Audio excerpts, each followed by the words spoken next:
Imagine this. It's the summer of 1518 in Strasbourg, a bustling town in the Holy Roman Empire. The sun beats down on narrow cobblestone streets. Children play, merchants shout their prices, church bells toll in the distance. And then a woman steps outside her home. She begins to dance. No music, no celebration, just relentless, uncontrollable movement. Within days, she is not alone. Dozens, then hundreds, join her. They dance until their bodies break. Some collapse from exhaustion. Some die from heart failure. This was not a festival. It was a nightmare, a real historical mystery we now call the Dancing Plague of 1518. On July the 14th, 1518, Frau Trophäa walked onto the street outside her half-timbered home, and without warning, she began to sway, twist, and dance. At first, people laughed. Maybe she was joking, maybe she was possessed. But the laughter turned to shock when she didn't stop. Hours passed. She kept moving. 1 day, 2 days, 3 days. Her feet swelled. Her body bled inside her shoes, yet she could not stop. By the end of the week, 30 people had joined her. By August, the number had risen to 400. This was no celebration. It was a plague of movement. Strasbourg was thrown into chaos. Witnesses described dancers thrashing violently, their eyes blank, their arms jerking like puppets on strings. Some cried for help even as their bodies refused to stop. Some collapsed, gasping, before dying of strokes, heart attacks, or sheer exhaustion. Reports say as many as 15 people died per day. The city council was desperate. Physicians declared it was overheated blood. Priests said it was punishment from Saint Vitus, a saint believed to curse sinners with uncontrollable dance. So what did the council do? They tried to cure the dancers by letting them dance. Musicians were hired. Guild halls were cleared. Even wooden stages were built so the afflicted could dance it out. But this only made it worse. The music fueled the frenzy.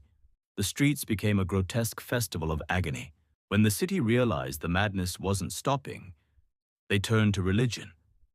The council banned music. They banned dancing. Those afflicted were marched to the shrine of Saint Vitus, dressed in red shoes sprinkled with holy water, carrying crosses in their hands. Priests chanted Latin prayers, incense filled the air, and the dancers begged for forgiveness. Slowly, by early September, the madness began to fade, but not before it had claimed countless lives. Some say it was ergot poisoning, a toxic fungus that grows on rye, producing hallucinations similar to LSD. The same fungus may have played a role in the Salem witch trials, but this theory has problems. Ergot would have caused convulsions and sickness, not endless rhythmic dancing for days. Others believe it was mass hysteria. At the time, Strasbourg was plagued by famine, disease, and superstition. The people were starving, desperate, and deeply religious. Stress and fear could have triggered a psychogenic illness, a kind of psychological chain reaction where one person's madness spreads to hundreds. Historian John Waller argues this was stress-induced psychosis, a communal breakdown fueled by terror and belief in divine punishment. In other words, the people danced not because they wanted to, but because their minds and their world were collapsing.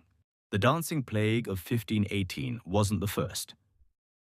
In the 11th century, Saxony, a group of peasants danced uncontrollably outside a church. In the 15th century Italy, tarantula bites supposedly caused victims to dance wildly until the right music cured them, the origin of the tarantella dance. It seems across medieval Europe, outbreaks of dance mania were strangely common, always mysterious, always deadly. By September 1518, the Strasbourg outbreak faded. Survivors returned home traumatized. Families mourned their dead. The city never forgot the summer when hundreds danced in the streets until their shoes filled with blood, until their bodies collapsed. And yet, history left us no clear answers. Was it poison, madness, religion, or something else entirely? All we know is that for 2 terrifying months, the people of Strasbourg were trapped in a dance that would not end. The dancing plague of 1518 remains one of history's strangest mysteries, a story where joy turned into horror and dancing became death. So, what do you think? Was it mass hysteria, divine punishment, or something we still don't understand? Fade out with slow medieval music. Screen fades to black.